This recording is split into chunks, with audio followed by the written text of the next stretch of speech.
各位，老有人说中国的机构里边太多的汉奸公知，什么时候呢开始着手清理这些汉奸的时候，那就是中国真的是下定决心要进行大动作了。朋友们，你看看这个信号对不对呀？是这样的啊，这个中国社科院公共政策中心有一个叫贺斌的，他呢发了一条朋友圈，他是这么说的，说中国反制川普的关税是完全错误的，相当于你敢打你老婆，我就打我老婆。美国提高关税是搬起石头砸自己的脚，我们就不应该也砸自己的脚。正确的反制措施是对所有的国家进口商品实施单方的零关税。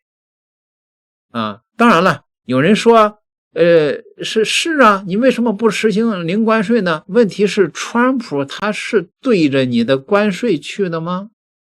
不是，他是对着贸易逆差去的。他那个简单的小学生的那个算式里边，就是贸易逆差才是最重要的。那即便是你把你的关税降到0，难道中国对美国就没有贸易逆差了吗？那不可能啊！中国在美国那个进口的那个商品是远远小于美国对中国的工业产品的需求的，还是有贸易逆差。你即便是把关税降到0，川普也不会放过你啊！所以像这个所谓的中国社科院公共政策中心这么个货是怎么进去国字头的智囊机构的呀？没想到中国政府的反应如此的迅速，就这个货啊，长得就像一个好像发育不良的样子，就这么个货啊，是公共政策研究中心的特约研究员。这回好，这家伙一句话把这个整个单位搞没了。来了啊！关于撤销中国社会科学院公共政策研究中心的声明，2025年4月6号，我操！声明称，根据中国社会科学院非实体研究中心的管理办法规定，经研究决定，自2025年4月25号起正式撤销4月2号起正式撤销中国社会科学院公共政策研究中心。该机构挂靠经济研究所。社科院公共政策研究中心是中国社会科学院下属的专业研究机构，成立于2000年初期，那个时候正值中国决策科学化民主化进程加速时期。公共政策研究中心曾致力于公共政策领域的理论研究和实践分析。该中心通常聚焦于国内外的公共政策的前沿问题，为政府决策提供学术支持和政策建议。故此，中国社会科学院公共政策研究中心被正式撤销的消息引发了学界的广泛关注和热议。作为中国高端智库体系的重要组成部分，这个中心曾经在公共政策研究与决策咨询领域发挥过独特的作用，没想到一夜之间就撤销了。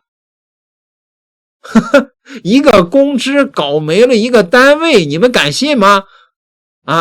这可是真的啊！这是那个他们官网上公布的，把单位给搞没了有的网友就该评论了，说你说你这个水平，你养它干嘛呀？对吧？把关税降为0，贸易逆差也不会改变啊。中国出口美国都是美国人不愿意干或干了也无利可图的产品，是靠这个什么中国廉价的劳动力生产出来的。按照川普的计算公式，只要是逆差，就是抢美国钱，就要扒层皮，割块肉对吧？你不反击，难道给美国人当奴隶吗？提供廉价商品还要倒贴不成吗？是吧？说什么你老婆我老婆逻辑还是中美夫妻论，不然何来他给我加关税，等于他打他老婆直说呀，是不是啊？说他最后的策略是美国打自己的老婆，这老婆就得让外面的男人随便睡，这是屁眼长到了脸上啊！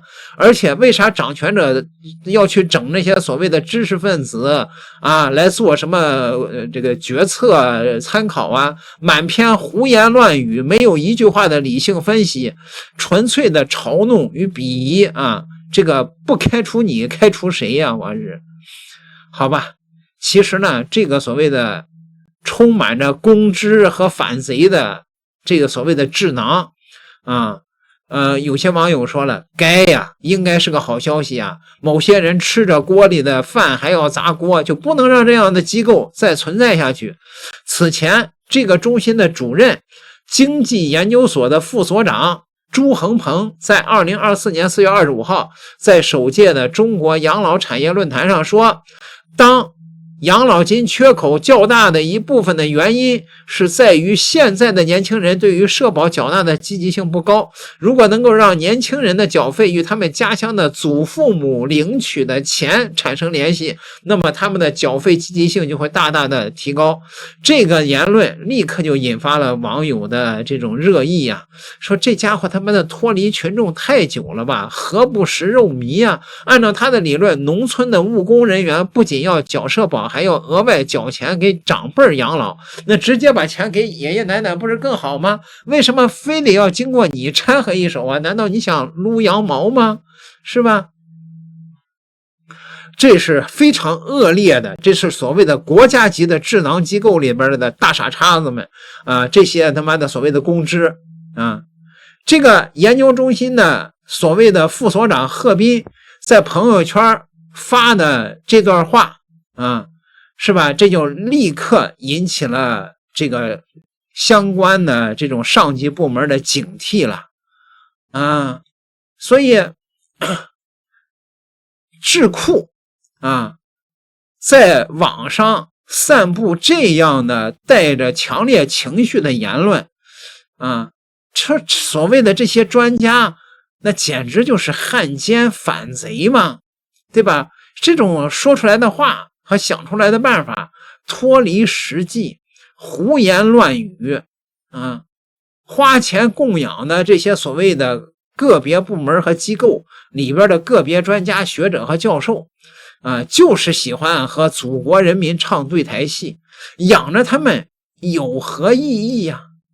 对吧？所以有的网友啊，就这个评论啊，说好啊，出手稳准狠呐啊，直接把这个他的单位连根刨了，不更好吗？对吧？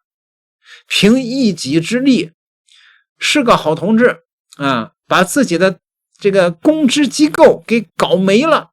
好吧。朋友们，内鬼抓出来了，下一步要干嘛了呀？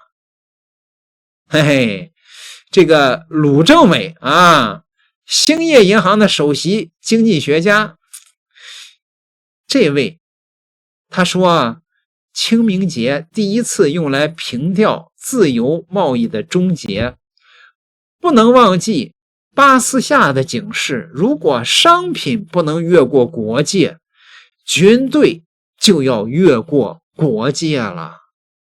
第一次世界大战也是由于美国的贸易关税保护主义引起来的。这一次是到了贸易战引发热战的时点了吗？要打仗了。点个订阅，咱们下期再聊。